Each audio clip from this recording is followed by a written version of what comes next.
Hello friends. അപ്പോൾ ഇന്നത്തെ ദിവസത്തെ കാഴ്ചകളാണിത്. ഇന്ന് ഞാൻ മിനി കുക്കിംഗ് ചെയ്യാനുള്ള വീഡിയോ എടുത്തത് ഞാൻ എൻ്റെ ടെറസിൻ്റെ മുകളിൽ നിന്നാണ്. അപ്പോൾ ടെറസിലെ ഇച്ചിരി കാഴ്ചകളാണ്. മഴ നനഞ്ഞിന്ന് ഇരിക്കുമായിരുന്നു. അപ്പം മഴയൊക്കെ കഴിഞ്ഞ് ഉള്ള ഓരോ ഷോട്ട്സാണ് ഇതൊക്കെ. സോ ഇലകളിലൊക്കെ ആ മഴത്തുള്ളികളൊക്കെ കാണാം നമുക്ക്. അപ്പം ഞങ്ങൾ ഇന്ന് ഉണ്ടാക്കാൻ പോകുന്നത് ആം പാപ്പടാണ്. സോ ഇവിടുത്തെ ആൾക്കാരൊക്കെ ഈ മാംഗോയുടെ കാലമായില്ലേ, അപ്പം ഈ ഒരു സമയത്ത് ഇവർ ഈ ആം പാപ്പട് എന്ന് പറഞ്ഞൊരു സംഭവം ഉണ്ടാക്കും, which is very delicious. It's like A snack. So ആ ഒരു ഇതുണ്ടാക്കിയിട്ട് അവർ ഉണക്കി എന്നിട്ട്, പക്ഷേ എനിക്ക് തോന്നുന്നില്ല ഇപ്പോൾ ഇത് അത്ര സക്സസ്ഫുൾ ആവുമെന്ന്. ഒന്നാമത് ഈ വീഡിയോ എൻ്റെയൊക്കെ നോക്കിയാൽ അത്ര സക്സസ്ഫുൾ ആയിരുന്നില്ല, കാരണം ഇപ്പോൾ ഭയങ്കര മഴയാണ് പൂനെയിൽ ആൻഡ് ഉണങ്ങാനായിട്ട് വെയിൽ പോലും ഇല്ല. അതുകൊണ്ടായിരിക്കാം. എനിവേ ആം പാപ്പട് ഉണ്ടാക്കുന്ന വളരെ ഈസി മെത്തേഡാണ്.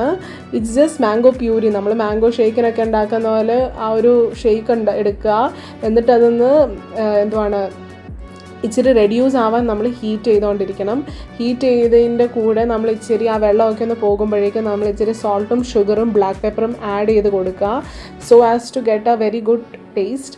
അപ്പം നമ്മളതിങ്ങനെ ഹീറ്റ് ചെയ്ത് അതൊരു ഇച്ചിരി തിക്ക് സ്ലറി ആവും and it reduces. And then അപ്പം ഇങ്ങനെയായിരുന്നു ഞങ്ങൾ റെഡ്യൂസ് ചെയ്തപ്പോൾ കിട്ടിയ ഒരു കൺസിസ്റ്റൻസി. ഈ തിക്നെസ് വെച്ചിട്ട് we put it on A very small plate. ഇതാണ് ഞങ്ങൾ മിനി കുക്കിങ്ങിനൊക്കെ ഉപയോഗിക്കുന്ന സാധനങ്ങൾ. അപ്പോൾ ആ പ്ലേറ്റിലേക്ക് ഇട്ടു, so that it gets settled. And then അതൊന്ന് ഇച്ചിരി ടാപ്പ് ചെയ്തിട്ട് we set it out to dry. But then 2-3 ദിവസം മുന്നേ എടുത്ത വീഡിയോ ആണ്. But as you can see ഈ വീഡിയോ മഴയായിരുന്നു, അതുകൊണ്ട് തന്നെ ഈ ആം പാപ്പട് ഒട്ടും ഉണങ്ങിയില്ലായിരുന്നു.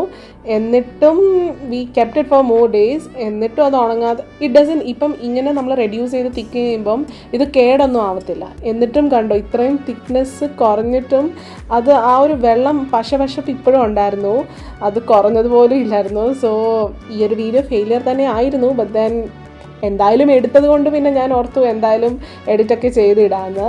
സോ ഇനി വേറെ നല്ല വീഡിയോസും സക്സസ്ഫുൾ വീഡിയോസായിട്ട് ഞാൻ വരുന്നത് വരെ ബൈ ഗൈസ്.